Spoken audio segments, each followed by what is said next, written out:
¿Cómo están? Muy buenos días. El día de hoy vamos a presentar el programa de becas para niños y niñas. Está aquí, siéntense Mario Delgado y Julio León, que es el coordinador de Becas para el Bienestar, y Mario Delgado, secretario de Educación. Entonces nos van a presentar el programa de becas. Antes de ello, le quiero pedir a Laura que haga una presentación muy rápida de la situación de Guerrero y Oaxaca, de las afectaciones del huracán. Entonces sería Laura, luego Mario y Julio, y Mariana Terán, que está aquí con nosotros, zacatecana.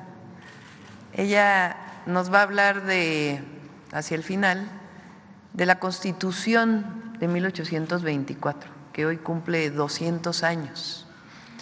Los viernes, como saben, los vamos a dedicar a Suave Patria y vamos a iniciar con esto. Hoy vamos más tarde a Veracruz. Normalmente el 4 de octubre se celebraba, lo instituyó el presidente López Obrador, el aniversario de la Marina Armada de México, porque es justo un 4 de octubre, previo a que llegara Guadalupe Victoria, que se crean 4 secretarías, entre ellas la Secretaría de Guerra y Marina, ya en el México independiente. Pero hoy vamos a Veracruz para no dejar de estar con la Marina, pero a conmemorar la Constitución de 1824. Aunque se firmó aquí, cerca de San Ildefonso, vamos a ver un video más tarde, Guadalupe Victoria, la mayor parte de su vida estuvo en Veracruz, entonces vamos a aprovechar para su lucha de independencia, la desarrolló por la independencia en Veracruz. Entonces más tarde vamos a ir a Veracruz, pero aquí vamos a tocar el tema, con eso vamos a iniciar Suave Patria, que además es el poema de López Velarde, que además es zacatecano. Bueno, entonces Laura primero sobre Guerrero y Oaxaca y después Mario Delgado. Adelante, Laura.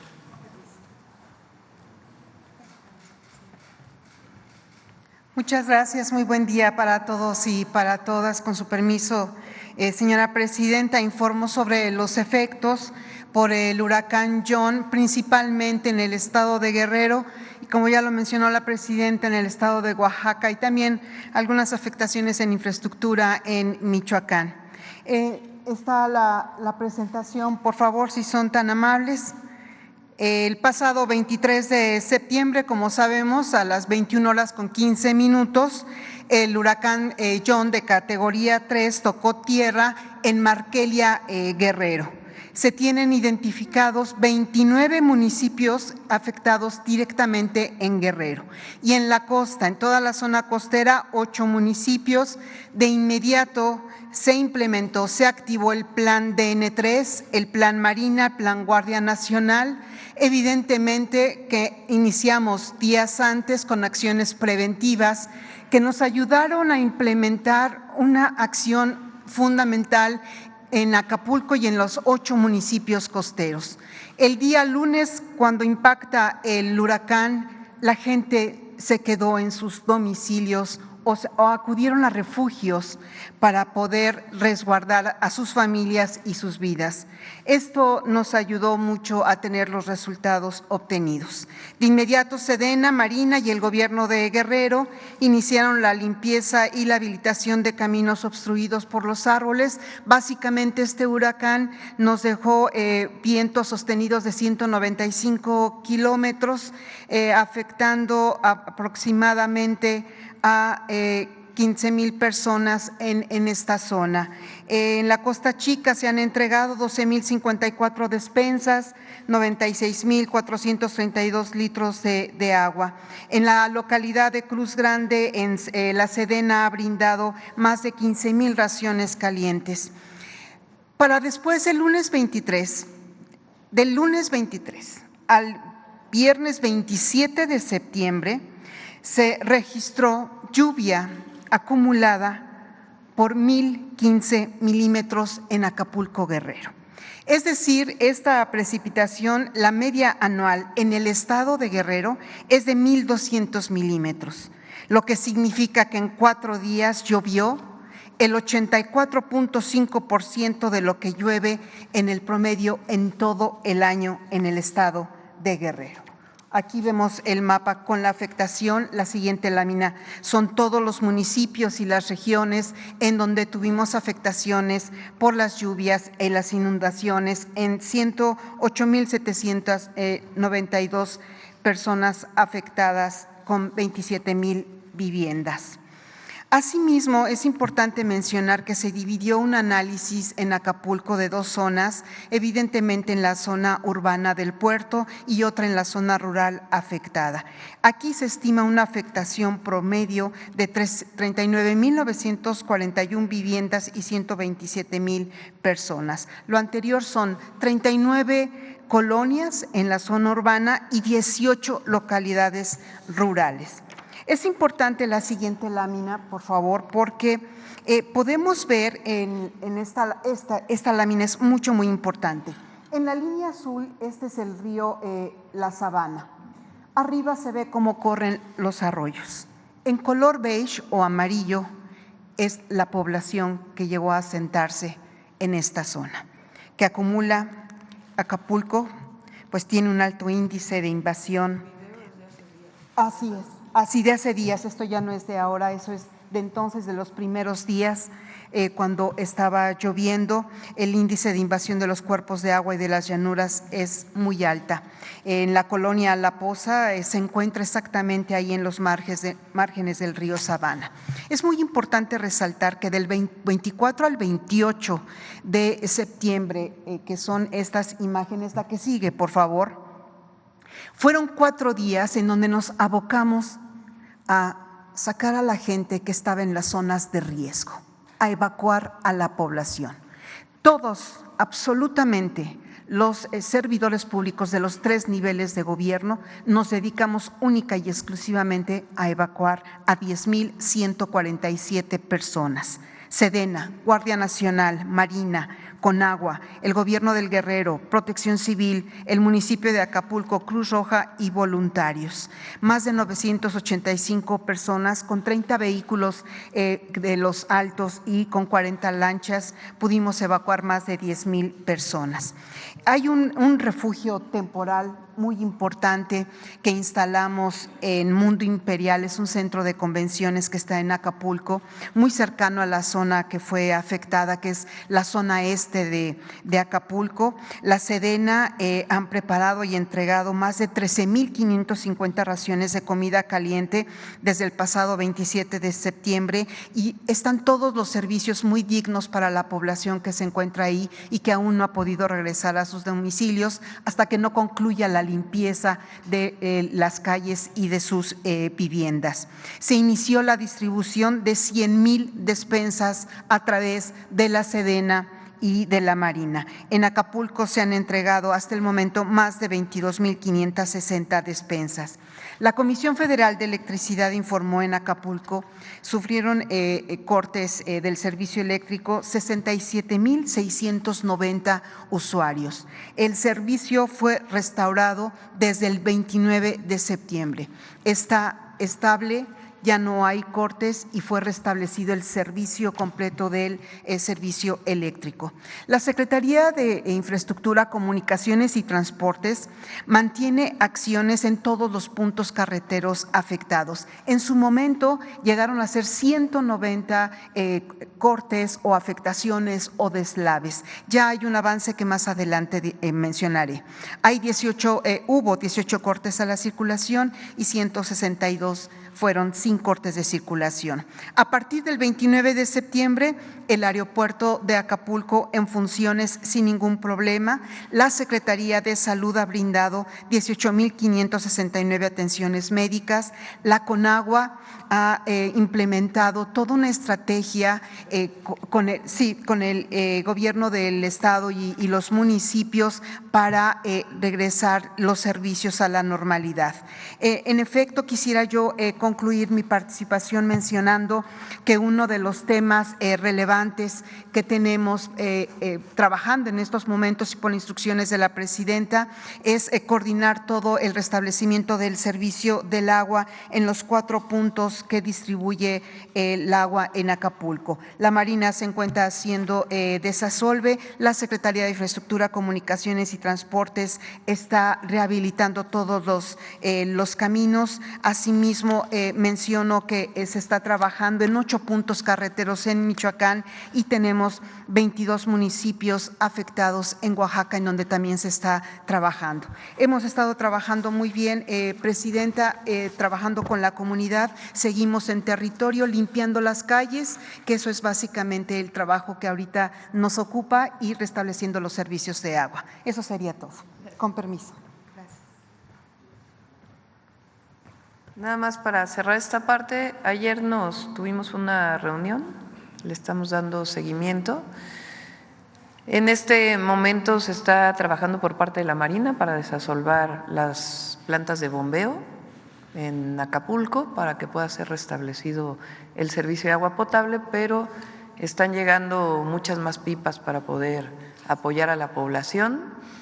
Y además, Bienestar ya está, a partir del día de hoy, inicia su visita casa por casa en las colonias más afectadas de Acapulco y en todos los municipios de Guerrero y también en los municipios de Oaxaca, que son 22 municipios afectados. A partir de este censo se va a dar un apoyo de limpieza de 8,000 pesos y después, una vez revisado cuáles son las afectaciones, pues se daría el siguiente apoyo a la población. Y al mismo tiempo están llegando maquinaria de Sedena y de Secretaría de Infraestructura, Comunicaciones y Transportes para hacer una limpieza integral del puerto de Acapulco. Y las carreteras, pues ya les vamos informando poco a poco cómo se van mejorando, abriendo. En la montaña y en la sierra de Guerrero también hay afectaciones en las carreteras, lo está atendiendo el Estado y si es necesario, pues nosotros entraríamos a apoyarles. Bueno, esto sobre Guerrero y Oaxaca. Mario.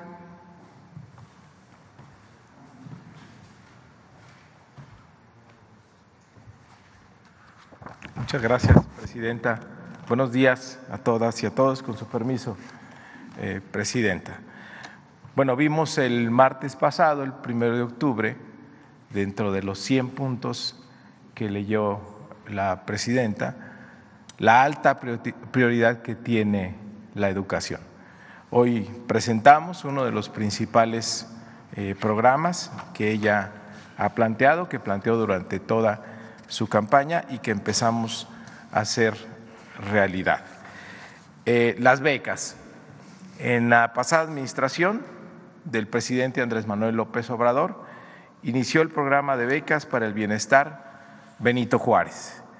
En educación básica había una cobertura de 4.9 millones de familias, una beca por familia que beneficiaba a 6.6 millones de estudiantes. Eran familias que eran elegidas en situación de pobreza. En educación media superior fue una beca universal para todas y todos los estudiantes que estaban en ese nivel educativo, 4.1 millones de estudiantes, y en educación superior se tenía un promedio de 460,000 beneficiarios, es decir, un total de 11.2 millones de estudiantes que recibían una beca. ¿Cuál es el siguiente paso? Una nueva beca universal para todas y todos los estudiantes en el nivel básico, esto es preescolar, primaria y secundaria, para todos tendrán una beca. Esto es un universo de 21.4 millones de estudiantes en educación básica que se va a ir logrando de manera paulatina en esta administración. ¿Con qué vamos a empezar? En el 2025 con estudiantes de secundaria, es decir, habrá 5.6 millones de estudiantes beneficiarios con una beca en el 2025. Es importante decir cómo funciona esta beca.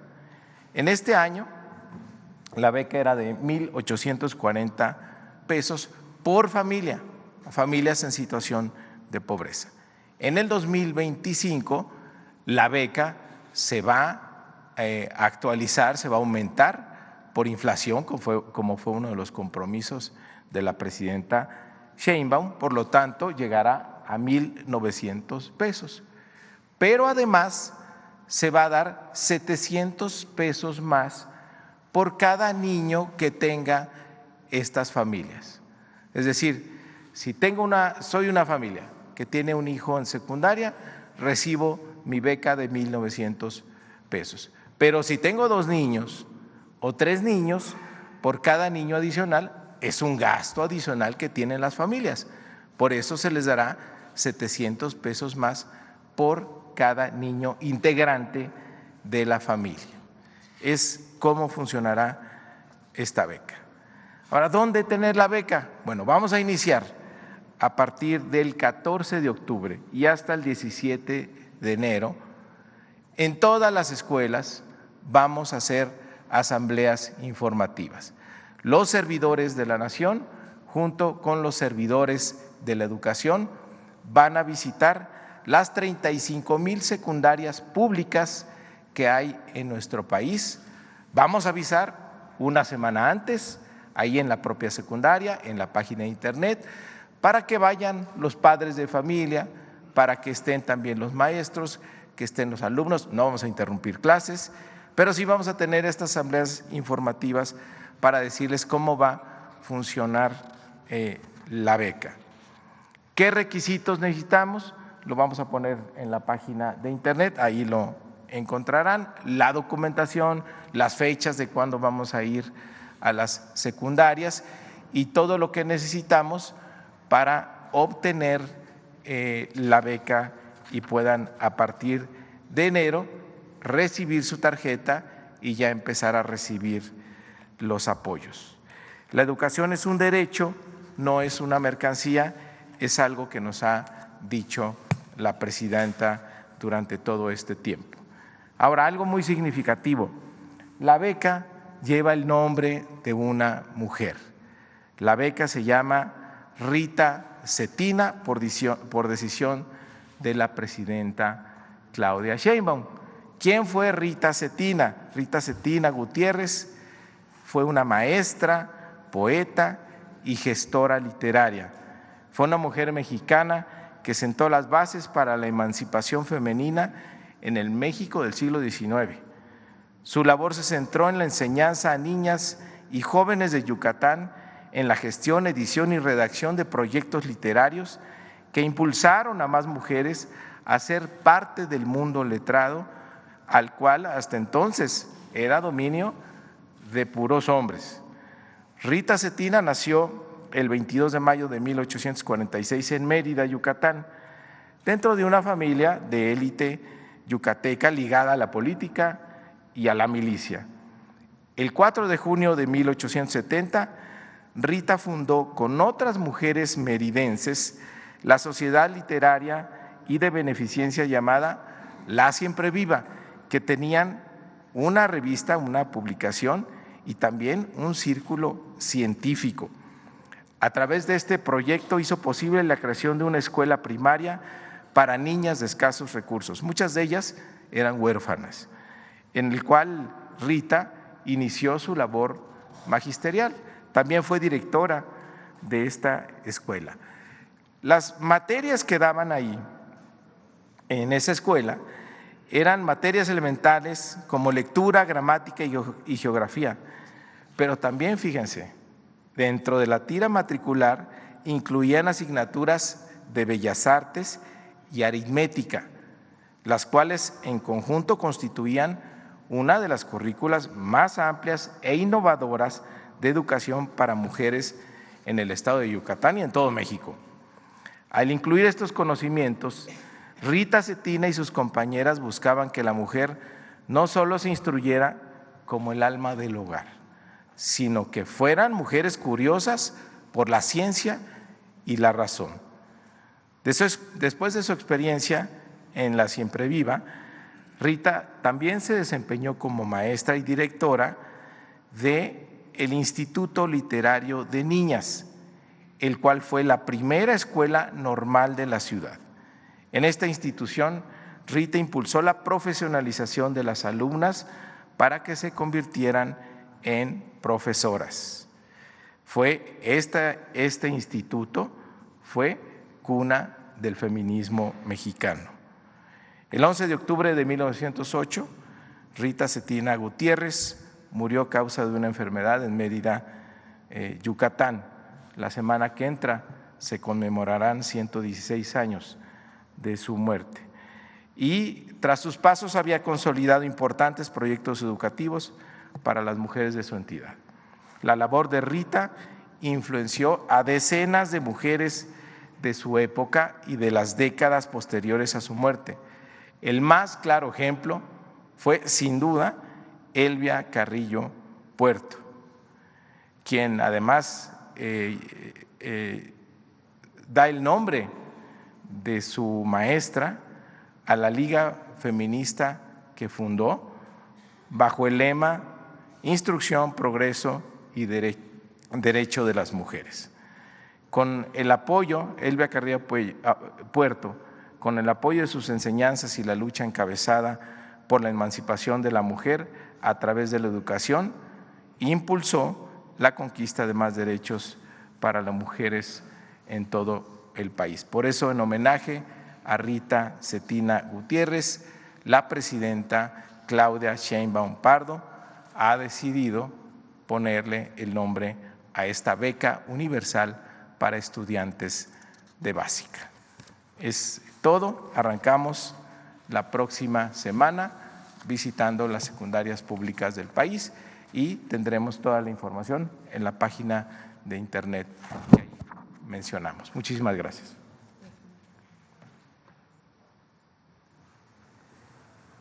Herban, ponme el número de beneficiarios.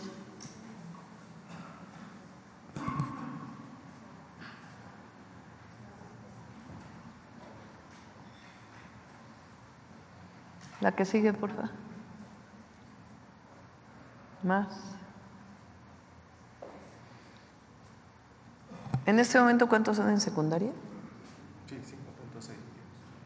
No, pero la beca que atiende hoy, ¿en este momento a cuántos estudiantes? Por familia.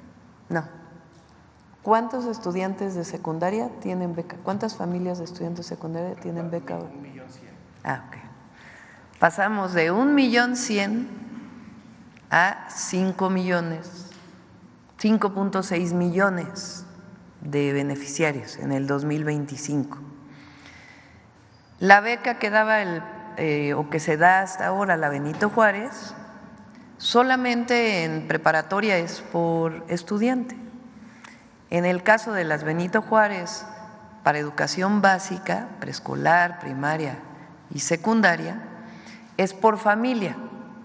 Entonces se dan 1.840 pesos a la familia, independientemente de si tienen un hijo, 2 hijos, 3 hijos, 4 hijos. Entonces, ¿qué vamos a hacer? Dar un adicional a la familia por cada hijo que tenga adicional. Entonces son 1.900 de base a la familia. Si tienen 2 hijos, pues serán 1.900 más 700. Si tienen 3 hijos, 1.900 más 1.400. Ese es el esquema de la beca Rita Cetina. Vamos a pasar de una vez el video de la Constitución, para después, al final, hacemos las preguntas.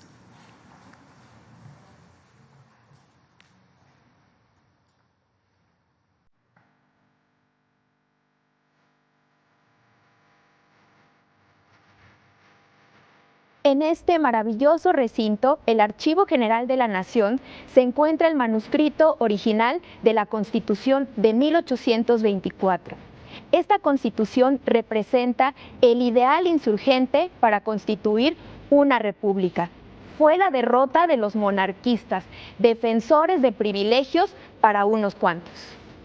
Tras 11 años de batallas, en septiembre de 1821 se consumó la independencia a través de una alianza entre realistas e insurgentes. Cuando se consuma la independencia, se implantó una monarquía bajo el imperio de Agustín de Iturbide. Y esto representaba lo contrario a los principios de quienes iniciaron la gesta independentista, como Hidalgo, Morelos y Guerrero. En algunos documentos, como los Sentimientos de la Nación o la Constitución de Apatzingán, se había propuesto un gobierno republicano.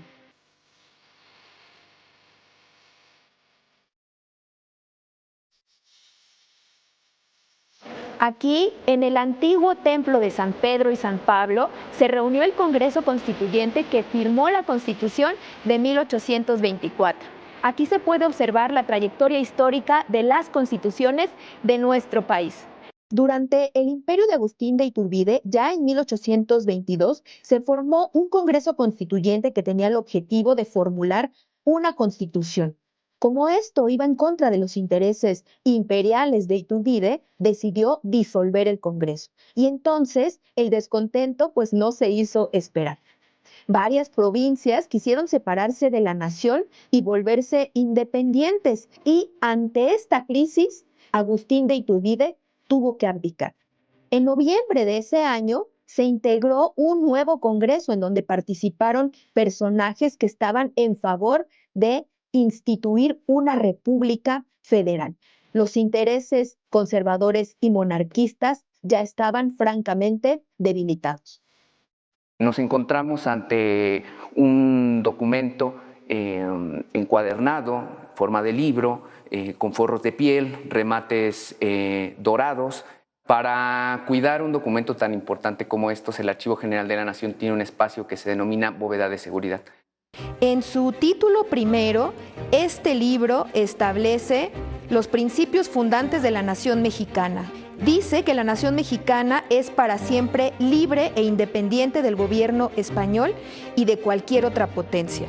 En su título segundo, establece la forma de gobierno de la nación, así como sus partes integrantes, y establece este principio fundacional que tenemos hasta el día de hoy, la división de poderes, es decir, el legislativo, el ejecutivo y el judicial.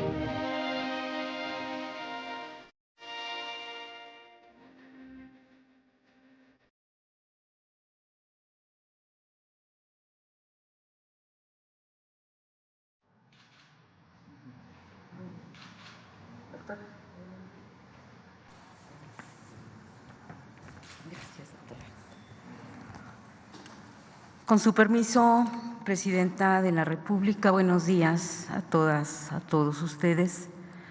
¿Por qué es importante que el pueblo de México recuerde la Constitución promulgada el 4 de octubre de 1824, exactamente hace 200 años?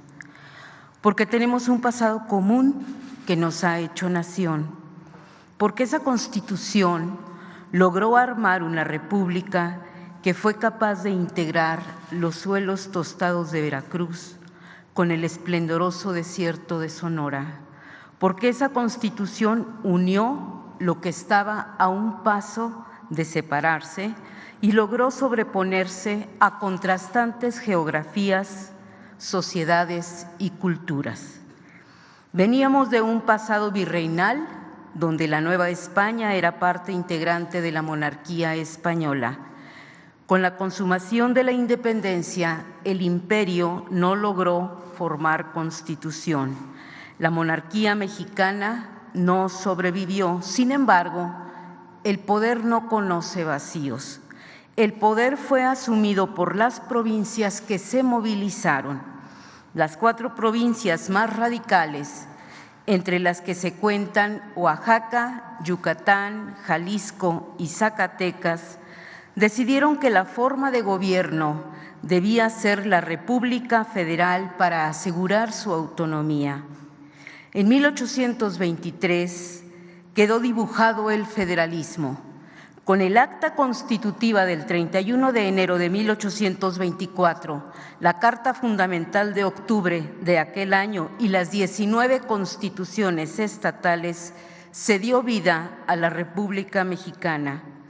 Con la República Federal, los diputados constituyentes encontraron una fórmula novedosa, audaz, arriesgada, en la que las distintas entidades podrían encontrar su lugar. El nopal representa las partes que se decidieron por el Pacto Federal. Ningún pueblo es superior a otro. Hemos recordado la guerra de insurgencia, las leyes de reforma y la revolución de 1910, pero también es fundamental recordar los momentos en que nos hemos constituido y las gestas de esta transformación. Las jóvenes generaciones deberán saber que esto costó vidas, luchas, infinidad de debates por confirmar cuál sería la mejor forma de gobierno. Es nuestro deber moral recordarlo porque este día, hace 200 años, se sentaron las bases para formar una nación, la nuestra. Mexicanos y mexicanas nos debemos a ese pacto federal. Por él tenemos un gobierno representativo, por él se ha ejercido la división de poderes, la integración del territorio. A partir de él hacemos valer nuestros derechos y obligaciones ciudadanos. Por ese pacto elegimos a nuestras autoridades y estamos puestos a la defensa de la soberanía nacional. Nuestra República ha demostrado no solo su viabilidad y consistencia, ha demostrado su permanencia, potencia cultural a nivel mundial. Por eso las campanas deberán repicar, las salvas deberán sonar, los himnos deberán entonarse. Todos los que vamos a pie debemos voltear a aquellos constituyentes de 1824 y reconocer su valía. El pasado está contenido en nuestro presente. Lo que somos como nación es lo que hemos sido a lo largo de nuestra historia. Muchas gracias.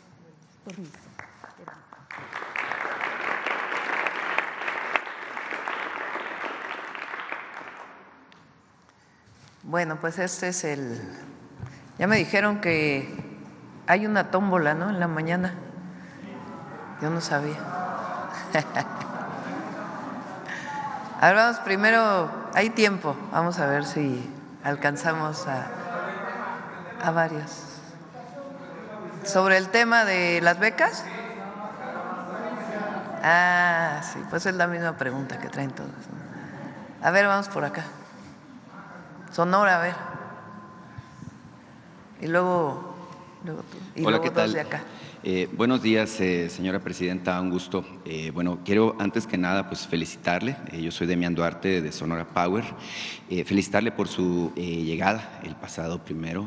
Se inaugura una nueva era en este país y creo que es importante esta visión de que es tiempo de mujeres. Yo lo saludo con mucho gusto, con mucho honor y con mucho privilegio de estar aquí con la oportunidad de dialogar con usted.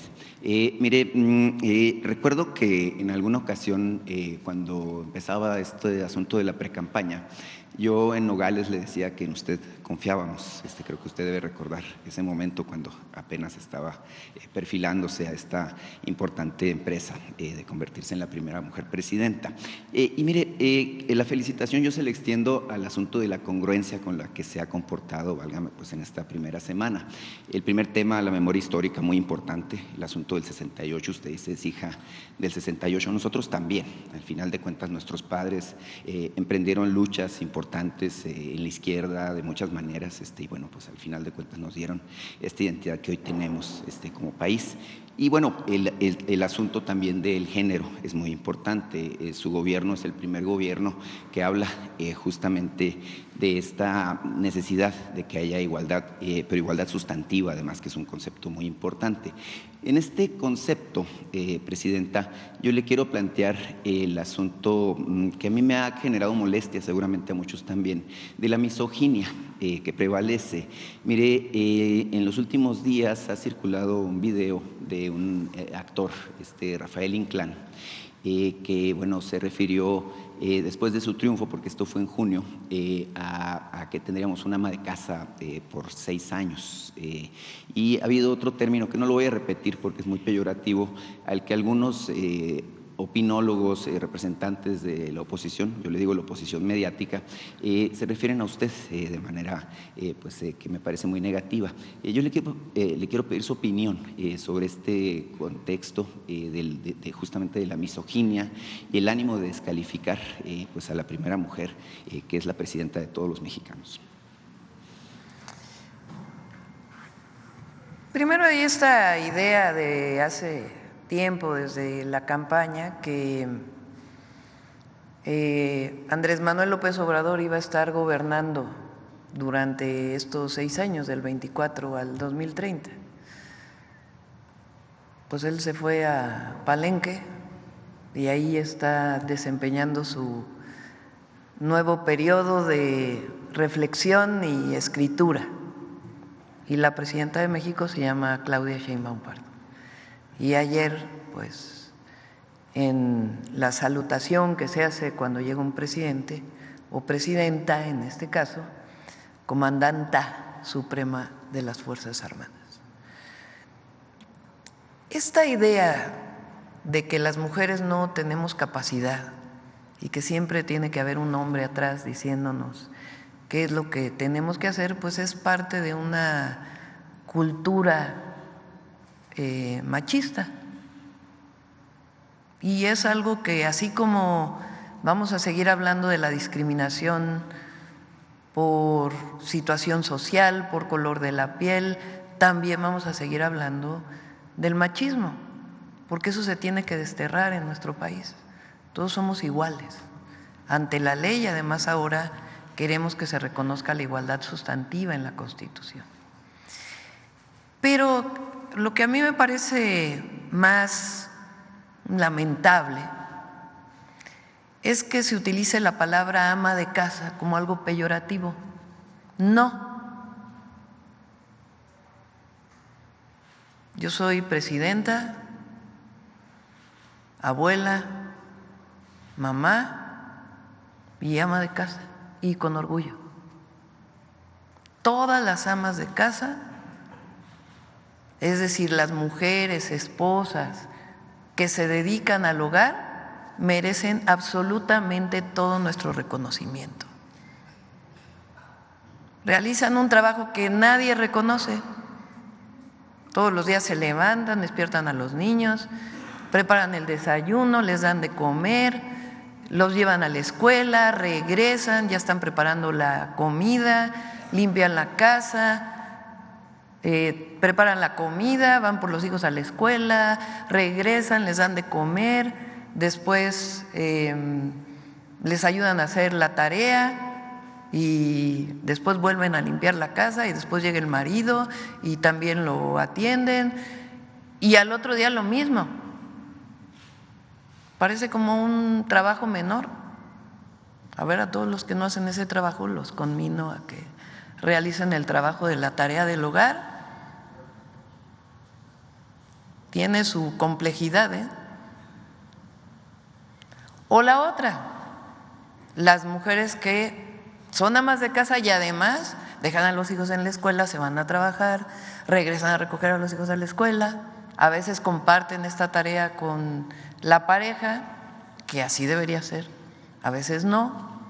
Y entonces ahí está lo que se llama la doble jornada, porque salen a trabajar y aparte la jornada del hogar. O en otro caso, las mujeres que salen a trabajar y que contratan a una mujer, una trabajadora del hogar, para que realice esas tareas, que como decía ayer, despectivamente y de una manera lamentable, hay muchos que se sienten que se quedaron en la colonia y les llaman sirvientas. No, eso se acabó, el esclavismo no existe en nuestro país. Se llaman trabajadoras del hogar, salen de sus pueblos, muchas veces con muchas penurias, tienen a sus hijos, muchas de ellas madres solteras, y realizan un trabajo digno, que además, por ley, tienen que tener seguridad social. Entonces, a todos aquellos que crean que por decir ama de casa es despectivo, no. Nosotros nos vamos a encargar también como mujeres de reconocer el trabajo de todas las mujeres que realizan en el hogar. Esa es una de las razones por las cuales estamos apoyando a las mujeres de 60 a 64 años, que cuando ya crecieron los hijos, ahora cuidan a los nietos o a las nietas, pues que tengan, muchas de ellas no tienen ni siquiera un ingreso propio, no tienen autonomía económica, y ahora pues van a recibir un apoyo del gobierno para que puedan tener al menos un poco de recursos para ellas. ¿Por qué? Porque se lo merecen. Claro que sí. Además de ser tiempo de mujeres, creo que debe ser tiempo de hombres solidarios, ¿verdad? Que es un asunto también importante en la formación que tenemos que tener. Presidenta, mire, el arranque de su administración también ha dado una nota que es muy interesante. El peso, el superpeso se sigue fortaleciendo. Hoy amanece en niveles de 19 pesos con 20 centavos por dólar. Es un asunto que es relevante. Se escribió una página importante en nuestra historia financiera al cierre de la administración del presidente López Obrador. Es el primer presidente desde Manuel Ávila Camacho que logra un resultado positivo en la cotización del tipo de cambio, con esta ganancia que cerró con un 4% de ganancia frente al dólar respecto al nivel en el que asumió la administración. Usted en los primeros 2 días pues ya logró una revaloración de aproximadamente el 2% de nuestra moneda. Esto me da pie a preguntarle, mire, usted es científica, sabe que lo que no se puede medir pues no existe, ¿verdad? Porque no se puede corregir.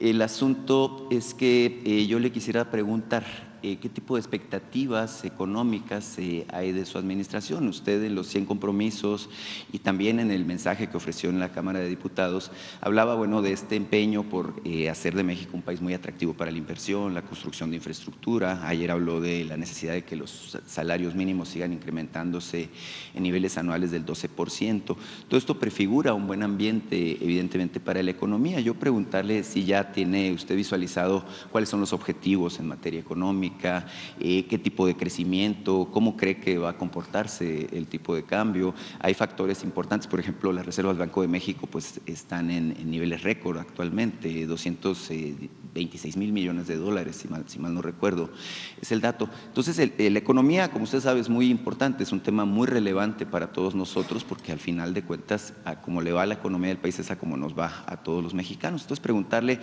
las perspectivas que usted encuentra en este asunto. Sí. Estamos preparando el paquete, lo que se llama el paquete económico, para presentarlo en noviembre al Congreso. Entonces ya invitaría yo al secretario de Hacienda para que hace unas 2 semanas más o menos, para que se pueda presentar qué es lo que estamos visualizando. Vamos a cerrar bien, hay recursos, el presidente López Obrador se aseguró de que hubiera recursos suficientes para un buen cierre de año, y el próximo año, como lo dijimos, estamos planteando una disminución del déficit y esquemas también de mejora de la recaudación que no tienen que ver con reforma fiscal, sino mejora en aduanas, en el propio SAT y algunas acciones importantes que vamos a desarrollar para poder incrementar aún más los ingresos, además de pues seguir con que no haya condonación de impuestos y que no haya evasión fiscal. La economía de México está fuerte. Muchas veces se decía que el cambio de la paridad peso-dólar tenía que ver con la reforma al Poder Judicial. No es cierto que el día que se aprueba la reforma al Poder Judicial el peso retoma, se aprecia ese mismo día y al siguiente día también. Entonces, no, en realidad no tenía nada que ver. Son asuntos internacionales porque somos una economía que está vinculada con la economía del mundo y lo que ocurre en Estados Unidos particularmente pues tiene implicaciones, y también lo que ocurre en otras partes del mundo. Particularmente ocurrió hace unos meses un aumento de tasa en Japón y eso hizo que pues se movieran los capitales internacionales. Pero la economía de México está bien, está fuerte. Eso se logró con el humanismo mexicano y por eso vamos a continuar con la política de fortalecimiento del mercado interno y ya presentaremos el paquete económico pronto. A ver acá, ¿qué había dicho?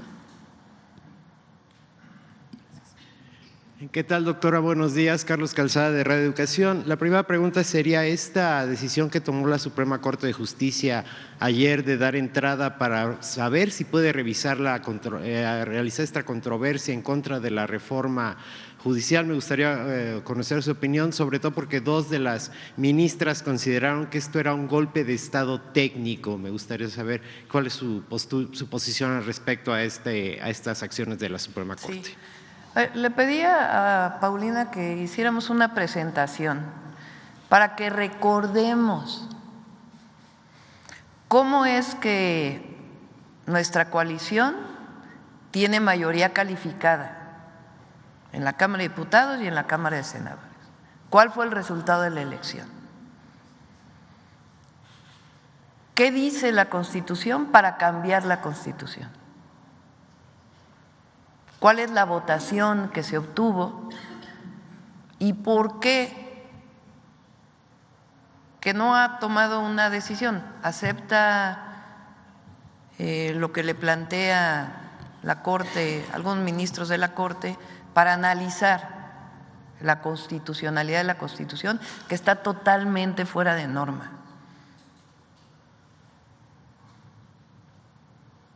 Entonces vamos a ver.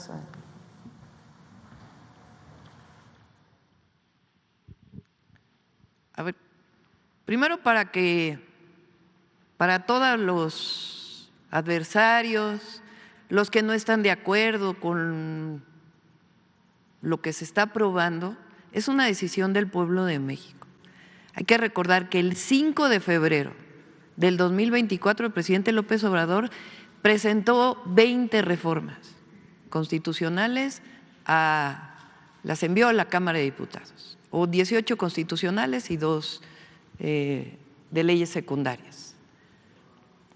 A partir de esa fecha, previo a la jornada electoral, a la campaña, empieza a analizar la Cámara de Diputados, que es la Cámara de origen, estas reformas. Entre ellas, la reforma al Poder Judicial. Lo que se planteaba en la reforma al Poder Judicial, esencialmente, que jueces, ministros, jueces, magistrados, magistradas, ministros y ministras sean electas por voto popular. Durante toda la campaña, quienes me acompañaron, que algunos están aquí, saben que yo en plaza pública explicaba siempre lo que llamábamos el Plan C, y ahí explicaba lo que significaba particularmente la reforma al Poder Judicial. Y explicaba que para poder transformar al Poder Judicial, que por qué se requiere transformar, pues también aquí el presidente López Obrador dio varias veces decisiones del Poder Judicial que tenían que ver incluso con liberaciones de delincuentes de la delincuencia organizada. No solamente asuntos mercantiles, sino también liberación de delincuentes, sabadazos, etcétera, etcétera, etcétera. Entonces, en campaña ponía yo a votación en la plaza pública: ¿quién cree que deba seguirse eligiendo a ministros de la Suprema Corte por los senadores o quién cree que debe elegirse por el pueblo de México? Es decir, hicimos campaña planteando la reforma al Poder Judicial y las otras reformas.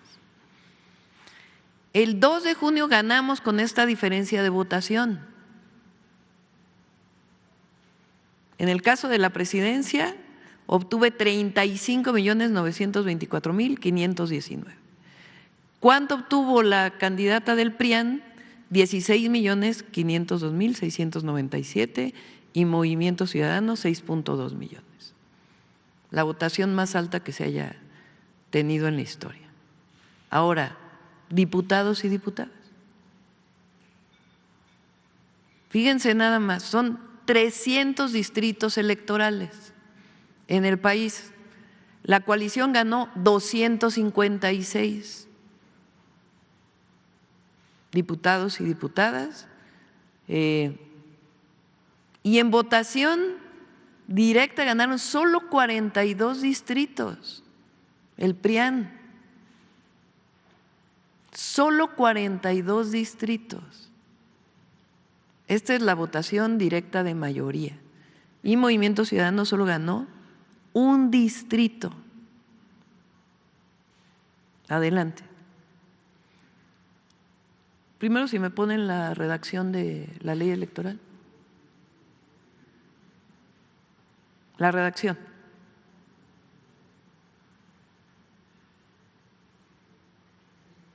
Bueno, de ahí se inventaron algunos de que la designación de diputados plurinominales era una sobrerepresentación, ¿se acuerdan?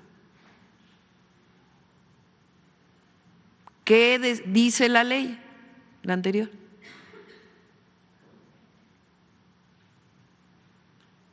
Entonces, la Ley General de Instituciones y Procedimientos Electorales, en el artículo 16, numeral 1, dice: la votación nacional emitida para diputados plurinominales se divide entre el total de diputaciones plurinominales, o sea, 200, para obtener el cociente natural.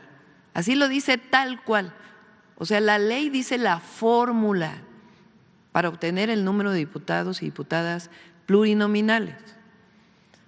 ¿Cómo se hizo? ¿Cómo lo hizo el INE y después lo ratificó el tribunal? Pues el cociente natural eran los votos por diputados y diputadas entre las 200 diputaciones, y eso es el cociente natural. Adelante. Después el artículo 15, numeral 2 dice: para obtener la votación nacional emitida se debe restar a la votación total los votos nulos de las candidaturas sin registro, las candidaturas independientes, y restarlo de los partidos que no hayan obtenido su registro. Así lo dice la ley, tal cual. Se hace la fórmula. Adelante.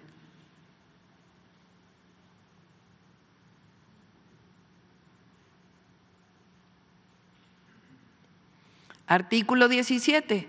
Cuando sobren diputaciones para repartir tras aplicar el cociente natural, estas se reparten entre los partidos que tengan el resto mayor de sus votos. Es decir, se hace el cociente y lo que sobra pues se reparte entre los partidos. Sobraban 3 diputados y se repartieron entre los distintos partidos. Adelante.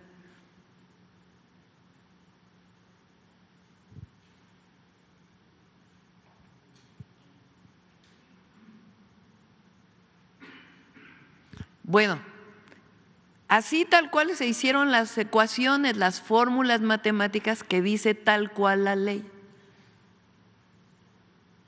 El resultado final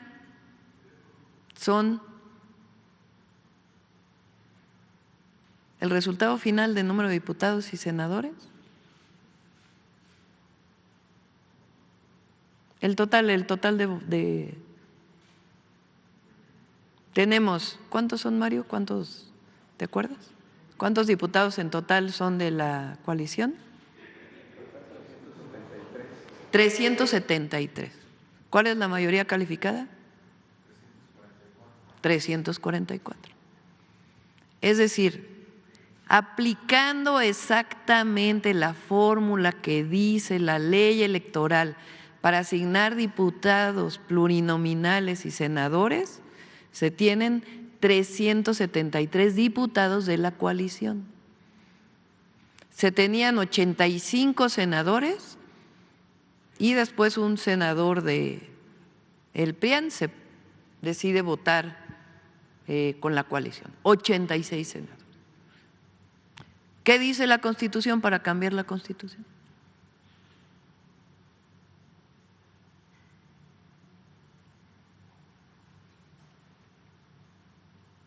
A ver si me ponen los artículos de la Constitución. El 39 constitucional.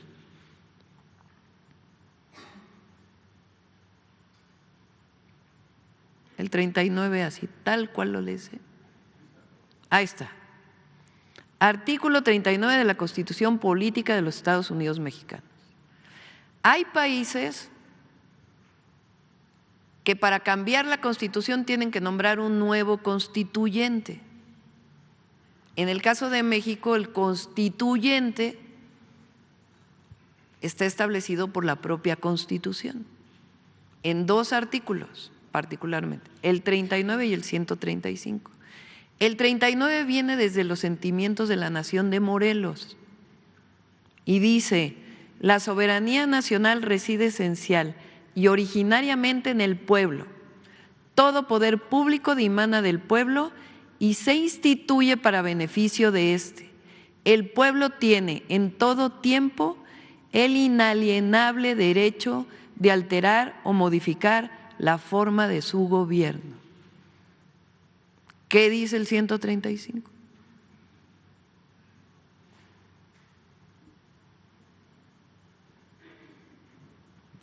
La presente Constitución puede ser adicionada o reformada. Para que las adiciones o reformas lleguen a ser parte de la misma, se requiere que el Congreso de la Unión, por el voto de las 2/3 partes de los individuos presentes, este es un artículo de la Constitución, acuerden las reformas o adiciones y que éstas sean aprobadas por la mayoría de las legislaturas de los estados y de la Ciudad de México. El Congreso de la Unión o la Comisión Permanente, en su caso, harán el cómputo de los votos de las legislaturas y la declaración de haber sido aprobadas las adiciones o reformas. En ningún lugar de la Constitución Política de los Estados Unidos Mexicanos dice que la Corte puede cambiar la Constitución o puede declarar inconstitucional lo que ya fue declarado constitucional. ¿Cómo es declarado constitucional? Así, con la mayoría calificada de la Cámara de Diputados, de la Cámara de Senadores y de la mayoría de los congresos de los estados. Eso ocurrió con la reforma al Poder Judicial.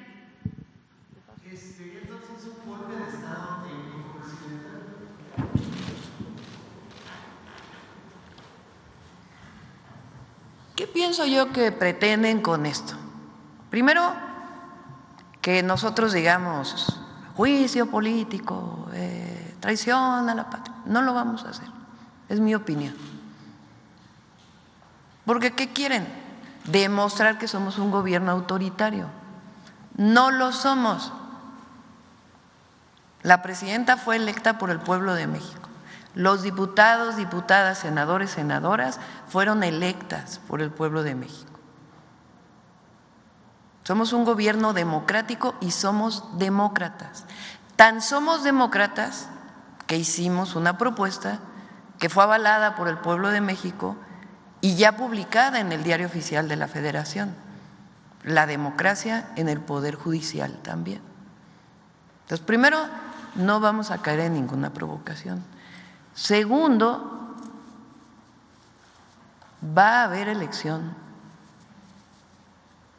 de jueces, de magistrados, magistradas, ministros y ministras de la Suprema Corte, porque eso es lo que dice el 39 constitucional, es la decisión del pueblo de México. Entonces, no tiene sustento lo que está haciendo la Corte, o ocho ministros de la Corte. Entonces, ellos saben, porque ellos son abogados, ellos han formalmente leído la Constitución y aplicado la Constitución, algunas veces no, ¿verdad?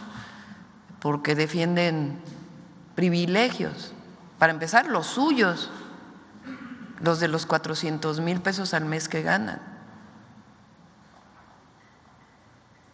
Entonces, ellos saben que lo que están haciendo está mal. Ellos lo saben, ellas y ellos que votaron ayer saben que no tiene sustento. Entonces, el pueblo de México es a quien nos debemos. Entonces, yo supongo que ellos están provocando, a ver cuál es nuestra reacción. Y no solo son los ministros, sino un grupo que se reúne alrededor de la ministra presidenta, que están ahí buscando la manera de parar la transformación. A la transformación, que es una decisión del pueblo de México, no la pueden parar 8 ministros de la Suprema Corte de Justicia.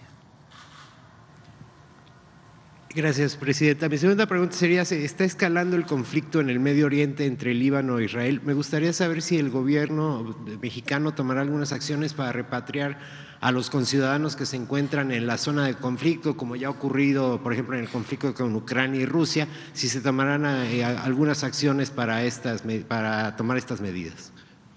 Está en contacto el secretario de Relaciones Exteriores y, como siempre, nuestra posición es la búsqueda de la paz y la no intervención, y está en contacto con embajadores en caso de esta necesidad. Y rapidísimo, me gustaría conocer la propuesta de su gobierno respecto a los medios públicos, doctora, que bueno, sabemos que tienen una función, no es como se dice en muchas ocasiones, no son los medios del gobierno, sino son medios del Estado. Entonces me gustaría saber cuál es su política respecto a los medios públicos para su gobierno. Gracias. Nombré a Renata Turrent en Canal 11, a Alonso, ¿cómo se apellida? Millán en Canal 22, él venía con nosotros trabajando en Canal 21 en la Ciudad de México. Se queda la dirección de Canal 14 y ellos están trabajando, bueno, Renata y los compañeros están trabajando en un… Genaro Villamil se queda. Y ellos están trabajando en un nuevo esquema para los medios públicos, que en efecto son públicos, no son medios del gobierno, no son medios de difusión del gobierno. Entonces, ellos están trabajando en un esquema para la información, para los noticieros, para las barras de opinión, que entiendo que se cerraron contratos, eran hasta el 30 de septiembre algunos contratos, y se está planeando un nuevo esquema para las barras de opinión, para los contenidos. Y también nuestra idea es poder dar un poco más de recursos en la medida de lo posible para que pueda haber más producción en los medios públicos, tanto de difusión, de educación e incluso de entretenimiento. A ver, de este lado, acá.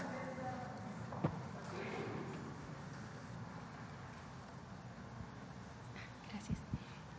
Buenos días, presidenta. Shaila Rosagel, corresponsal de Grupo Gilil, Imparcial de Sonora, La Crónica de Mexicali y Frontera de Tijuana. Presidenta, mi primera pregunta es saber si en la reunión de seguridad de hoy le dieron algún avance de las investigaciones sobre lo sucedido con los migrantes en Chiapas, si le comentaron algo, si ya se sabe de la identidad de estos migrantes. Ayer comentaban nada más las nacionalidades, si ya se sabe si hay mujeres, niños entre los fallecidos. Sí, sí están identificados, la mayoría están en contacto el secretario de Relaciones Exteriores con las embajadas La propia Secretaría de la Defensa Nacional presentó denuncia contra los elementos que dispararon y se están haciendo las investigaciones. Los nombres y edades les pedimos para conocer si se pueden, no tengo la certeza si se pueden dar a conocer, pero sino que la secretaria Rosicela nos ayude a darlos a conocer. ¿Hay algún avance sobre por qué se abrió fuego? Se están haciendo las investigaciones por parte de la Fiscalía General de la República. Muy bien, gracias, Presidenta.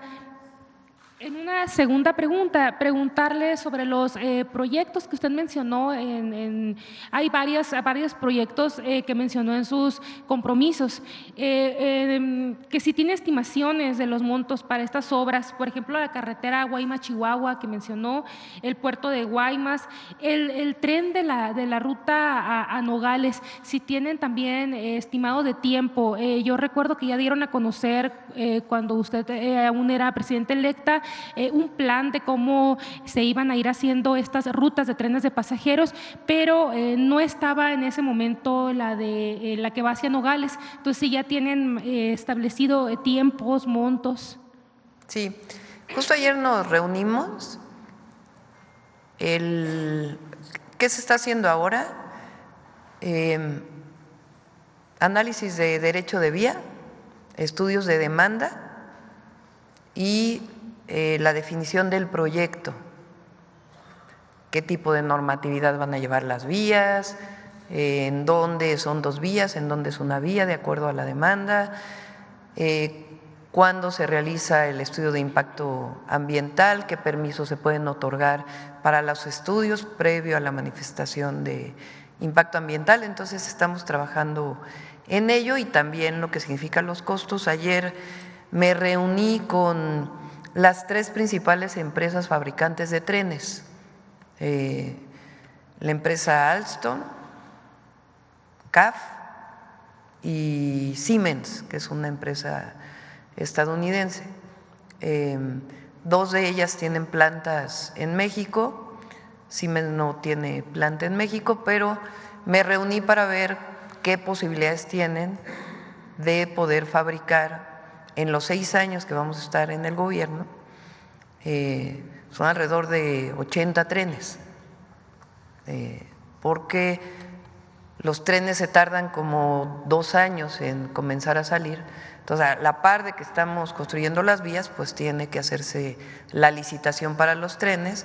Entonces, estas que son las principales fabricantes de trenes, platicamos con ellos y les planteamos pues que va a haber una licitación y que pudiéramos saber, y nuestro interés pues además es de que la mayor parte de los trenes se armen en México para fortalecer la industria ferroviaria y al mismo tiempo los empleos, el máximo de empleos que se genere en nuestro país. Entonces, los costos y todo esto ya se los comentamos en cuanto tengamos el proyecto. Sí alcanza, porque ahí estuvieron diciendo que todo lo que planteé en el Zócalo no tiene sustento financiero. Sí lo tiene,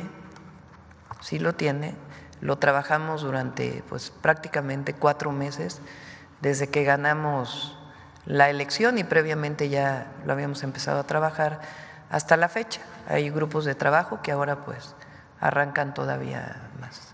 Lo mismo en este análisis se encuentra también lo de las carreteras, el puerto de Guaymas, todo lo que comentó, también se está analizando. También las 2 carreteras, el de Bavispe a Nuevo Casas Grandes, que es un compromiso que hizo el presidente López Obrador y que me pidió especialmente que fuera de las primeras carreteras porque él ya no lo pudo cumplir, que hiciéramos, que en realidad ayuda pues para la conexión casi desde Guaymas hasta Ciudad Juárez. Y aparte la carretera que va a Chihuahua, que inició la Marina y que pues tiene que darse continuidad. Entonces las 2 también. Entonces, ¿el tren de Nogales sí se va a construir en este sexenio? Sí, ese es el objetivo. Ok, y ya nada más por último, usted comentó que se va a iniciar un proyecto, un programa de escrituración de vivienda y que va a iniciar en Tijuana, también en el Estado de México. Preguntarle cuándo iniciaría este programa y qué áreas que se van a tomar en cuenta, en qué regiones de ahí de Tijuana. Sí, para escriturar se requiere la colaboración del gobierno federal, el gobierno estatal y los gobiernos municipales. A veces tiene que comprar la tierra en donde están establecidas las viviendas, si es que se establecieron en un esquema en donde no se compró la tierra. En otros casos tiene que regularizarse porque a lo mejor se vendió tierra ejidal o comunal incluso, sin que pasara por todo el procedimiento agrario. O en algunos otros casos es contratos privados, pero que nunca pasaron por el registro público de la propiedad. Para que se pueda tener una escritura, pues tiene que estar inscrito en el registro público de la propiedad, que es una atribución estatal. Entonces, este trabajo se hizo en algunos casos con el presidente López Obrador y nosotros le vamos a dar más fuerza. Entonces, se está haciendo ya un grupo de trabajo, particularmente con estos dos estados. En Tijuana pues hay una historia muy importante de viviendas que tienen que regularizarse, Estado de México en el oriente también, muy importante, pero va a ser para toda la República. ¿Quién más por acá? A ver, otra mujer acá. Adelante primero y luego ya vamos, si nos da tiempo. Gracias, Mara Rivera de Enfoque Noticias. Presidente, yo quisiera preguntarle, insistir un poco en lo del Poder Judicial. ¿Estaría usted o podría coincidir en la idea de que la Suprema Corte estaría buscando crear una crisis? Porque hay que señalar que después de esta revisión también a la reforma al Poder Judicial, se estaría viendo la situación de la autonomía de los órganos autónomos. También se revisaría después de esto la división de poderes. Entonces, ¿sería una crisis lo que buscaría el Poder Judicial, la Suprema Corte crear en este momento? Pues habría que preguntarle a la Suprema Corte, ¿no? ¿Por qué están, o a los ministros que… Desde mi perspectiva es la defensa de los privilegios, que no quieren dejarlos. Sus privilegios y los privilegios de aquellos que ellos defienden. Pero México cambió y va a seguir transformándose. Esa es una realidad. Entonces, no tiene sustento lo que está haciendo la Corte. Y ellos lo saben.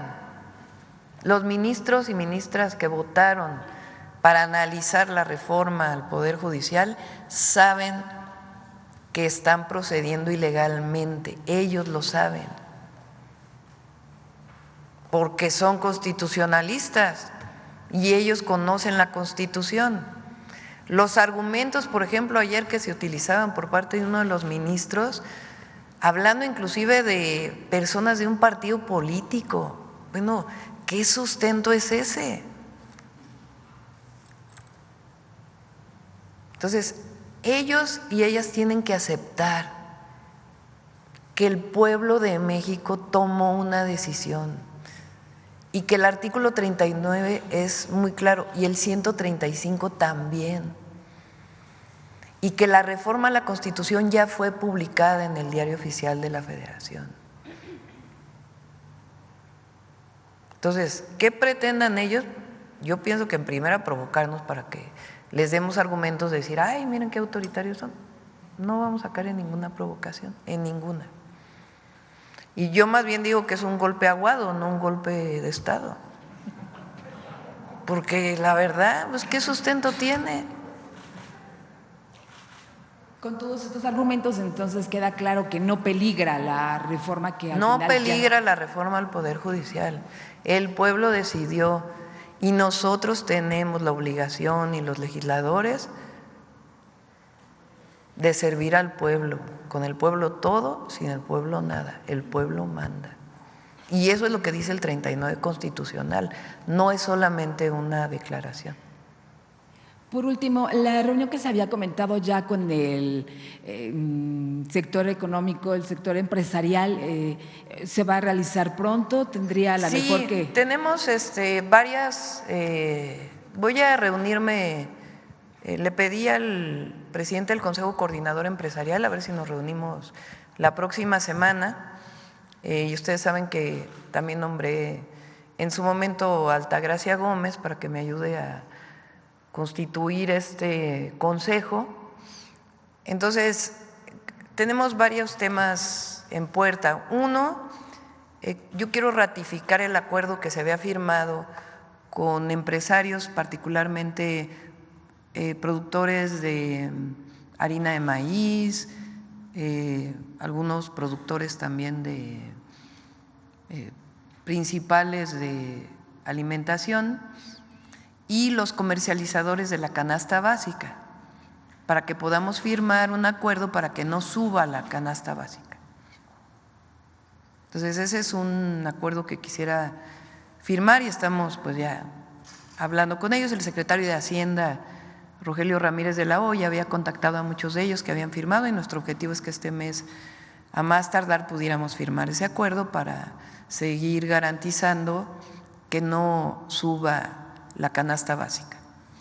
Y por otro lado, el acuerdo para fortalecer la inversión privada. Ahí ha estado trabajando ya el secretario de Economía, Marcelo Ebrard, hablando ya con muchos empresarios. El 15, como él lo anunció, vamos a tener una reunión con empresarios de Estados Unidos, empresarios mexicanos, empresarias, para poder hablar de la relocalización, qué esquemas para hacer realidad este programa que tenemos de fortalecimiento de la industrialización de nuestro país, y además pues el programa de relocalización o el Consejo de Relocalización y Desarrollo Regional. Entonces la próxima semana me reúno y de ahí pues ya además Marcelo ya viene trabajando y también Altagracia. ¿Quién más? A ver, aquí creo que… Adelante, aquí adelante. Muchas gracias. Ya van a dar las 9. Muy buenos días. Mi pregunta es sobre el tema de migración. Hemos visto que el número de cruces ilegales por la frontera con Estados Unidos se ha reducido de manera drástica desde inicios de este año. Muchos han atribuido esta disminución no solo a decisiones que se han tomado en Estados Unidos, pero también a acciones que se han tomado aquí en México. ¿Hay una estrategia de parte del gobierno mexicano para frenar la llegada de migrantes e evitar que crucen? Sí, justamente hoy en el Gabinete de Seguridad invitamos a la ex canciller Alicia Bárcenas, que hoy es secretaria de Medio Ambiente, para que nos presentara el programa de movilidad humanitario, de movilidad que desarrolló el presidente López Obrador. Consiste en varias acciones, entre otras, la Secretaría de Relaciones Exteriores coordinaba una comisión intersecretarial para distintas políticas, acciones, programas, planes que se estaban llevando a cabo. Le pedí al secretario de Relaciones Exteriores, hoy a Juan Ramón de la Fuente, que retomáramos, hay que firmar este acuerdo de que continúe esta comisión intersecretarial para darle seguimiento. Consiste desde ordenamiento de la migración. La migración tiene dos esquemas, un esquema que se llama el CBP-1, que son permisos de trabajo a Estados Unidos. Entonces, lo que se hizo fue ordenar esos permisos y el ingreso a partir de 3 fronteras. Y la otra, pues, es la migración donde no se llevan papeles. Ahí se hicieron varias acciones, tanto para repatriar, sea a México, que son menos migrantes mexicanos y más migrantes de otros países que pasan por la frontera México-Estados Unidos, para la repatriación a sus países, hay vuelos internacionales que llegan al Aeropuerto Internacional Felipe Ángeles, otros que van directamente a sus países ya de origen con un apoyo para que puedan retornar. Y después también servicios consulares que había para estos permisos que se daban en la Ciudad de México, ahora se trasladaron la mayoría al sur de México, para que no tengan que ir los migrantes desde el sur, vienen incluso de Centroamérica, hasta la Ciudad de México. Entonces, ese esquema se pasó a Tabasco, a Chiapas, y eso ha dado muchos resultados.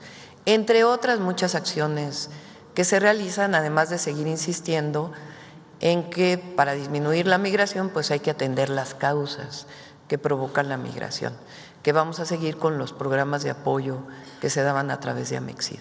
Entonces, le vamos a dar continuidad. Esto ha disminuido la migración, además de algunas acciones que se tomaron bilaterales, y pues vamos a fortalecer esta política.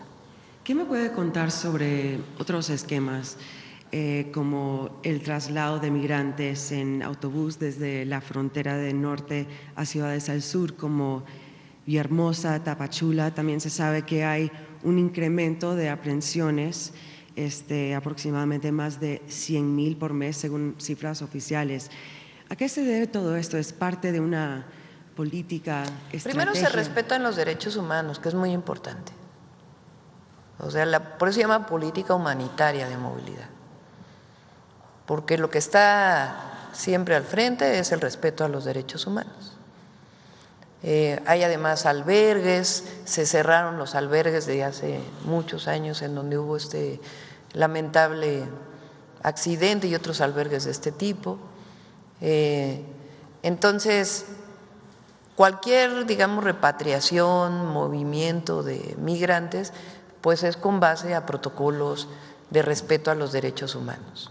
Entonces, eso continúa y vamos a seguir fortaleciendo esta política humanitaria, y en su momento, pues cuando ya haya reuniones bilaterales, pues a seguir trabajando con Estados Unidos para poder fortalecer la atención a las causas y estos esquemas que han desarrollado.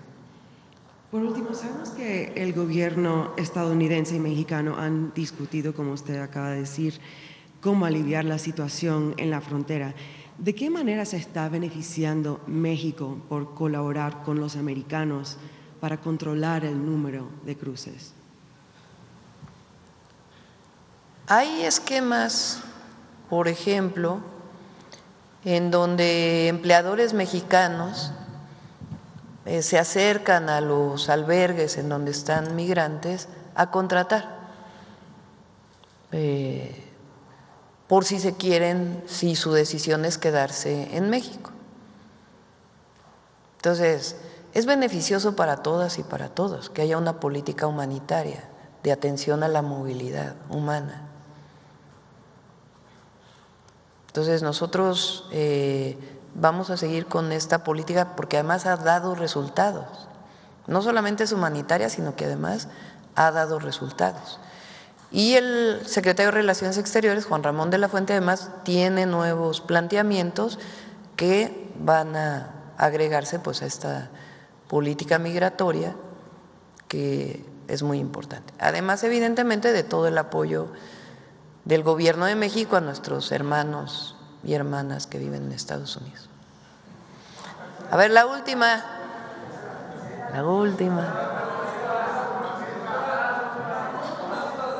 Híjole, está difícil.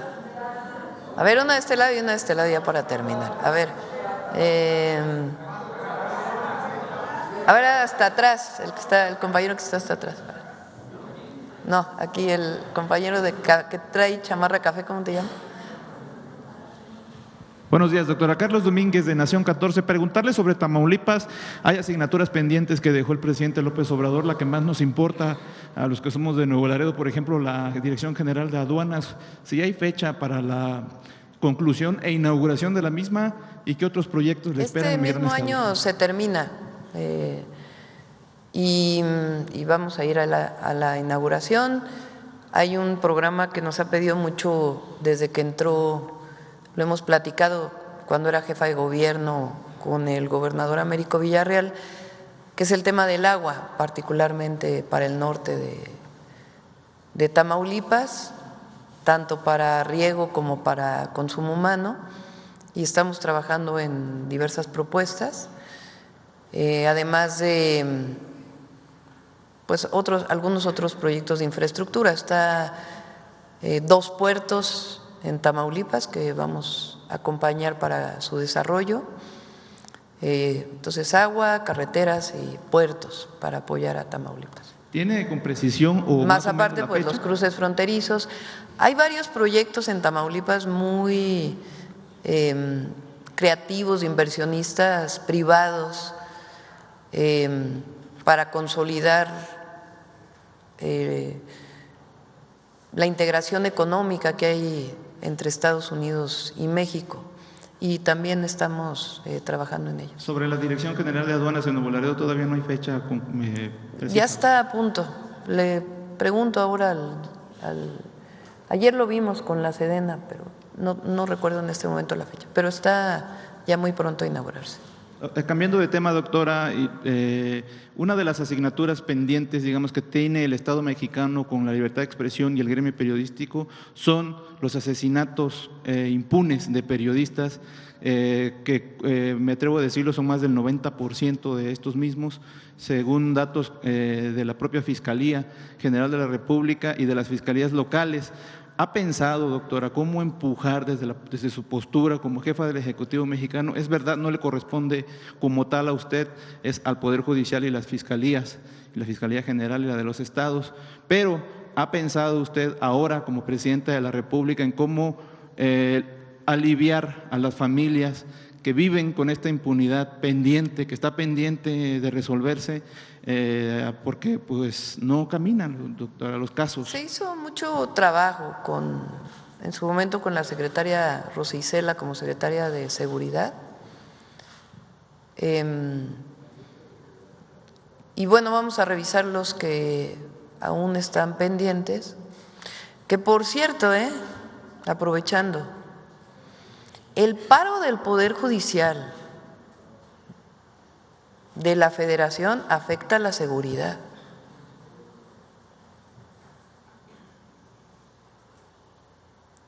¿Cómo si está en paro un juez se puede pedir una orden de aprehensión? Porque ahora operan, digamos, de emergencia para asuntos de detenciones en flagrancia.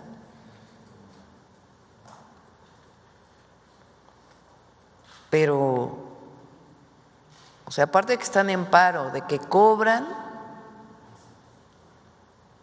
afectan la seguridad y la paz del país. Porque para detener un delincuente, pues evidentemente la Fiscalía tiene que hacer su trabajo, la seguridad, las áreas de seguridad su trabajo, como la Guardia Nacional o las policías estatales o la propia Secretaría de Seguridad Federal. La Fiscalía hace sus carpetas de investigación y le presenta a un juez para que el juez dé una orden de aprehensión. Si están los jueces federales en paro, ¿qué pasa con los delitos del fuero federal? Entonces, en el caso de periodistas vamos a seguir apoyando con los mecanismos que existen y vamos a revisar los casos que aún están pendientes. Pues le pediría a la secretaria Rosa Isela, vamos a que tome su momento para que pueda. ¿Sale? Pues sí, o al Consejo de la Judicatura, pues está bien que estén en paro, pero ¿por qué tienen que seguir cobrando? O sea, los jueces ganan, muchos de ellos 130,000 pesos mensuales. Entonces siguen cobrando sus 130,000 pesos mensuales, pero están en paro. Pero además no tienen razón de ser. Digo, los jueces, pues ellos y ellas pues van a ser electos, pero todos los trabajadores del Poder Judicial no hay sustento para el paro, porque todos sus derechos, sus salarios, prestaciones, complementos del salario que tienen, todos se van a conservar, no se les va a quitar absolutamente nada. Entonces no hay argumento para decir que se les está quitando algún derecho, algún salario, alguna compensación, etcétera. Pues, si es algo que ya tienen establecido, pues se les tiene que seguir dando. A ver acá, ya la última. Ahora nos pasamos 8 minutos. Buenos días, Presidenta. Buenos días a todas y a todos. Nancy Flores, de la revista Contralínea.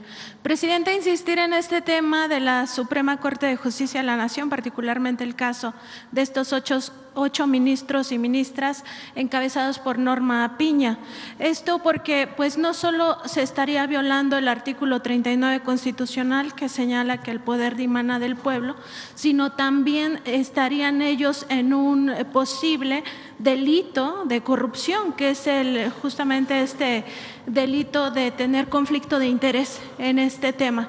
Entonces, preguntarle, porque usted ha enunciado que no se les buscaría juicio político, esto podría generar un manto de impunidad y en ellos generar pues más, digamos, confort a la hora de tomar estas decisiones violatorias de la Constitución y también violatorias de otras leyes. Preguntarle sobre eso, si no es un error político, pues no hacer uso de las leyes, porque quienes cometen delitos en México son delincuentes.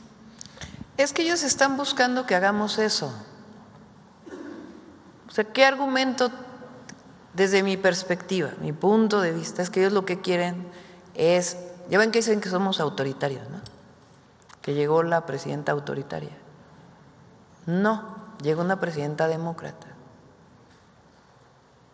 Entonces, lo que ellos quieren es tener argumentos para decir, ya ven qué autoritarios son, quieren meter a la cárcel a la ministra, al ministro, Ellos están tomando una decisión política, no jurídica, al aceptar que la Corte revise la reforma al Poder Judicial.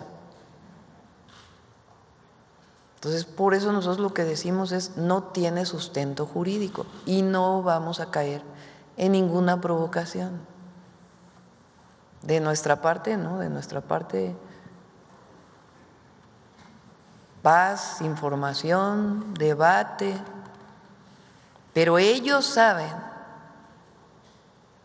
ministros, ellos lo saben, ellos saben que están actuando inconstitucionalmente siendo Suprema Corte de Justicia. Y el pueblo lo sabe también. Pues ya hay una reforma al Poder Judicial, ya dijo Diego Valadez, por ejemplo, con quien no coincidimos, pero él ya dijo, ya no hay nada que hacer, vámonos a lo que sigue, que es garantizar que haya buenos jueces, que haya buenos magistrados, magistradas, ministros, ministras. Presidenta, entonces no se tomará ningún tipo de acciones. No. En otro tema también preguntarle, hay quejas de sobre todo adultos mayores que cobran su pensión del bienestar en algunos bancos, en algunas sucursales del Banco del Bienestar, en los cajeros automáticos ha habido problemas para que se les entregue el importe completo de lo que le solicitan al cajero automático.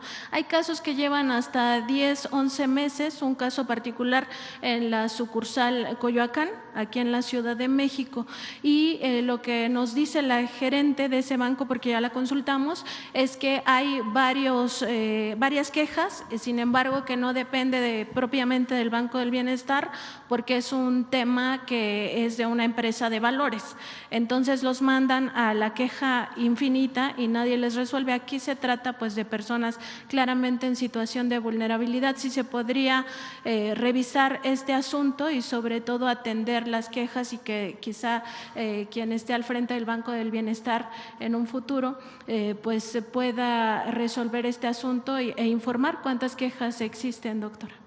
Sí, no debe ocurrir eso.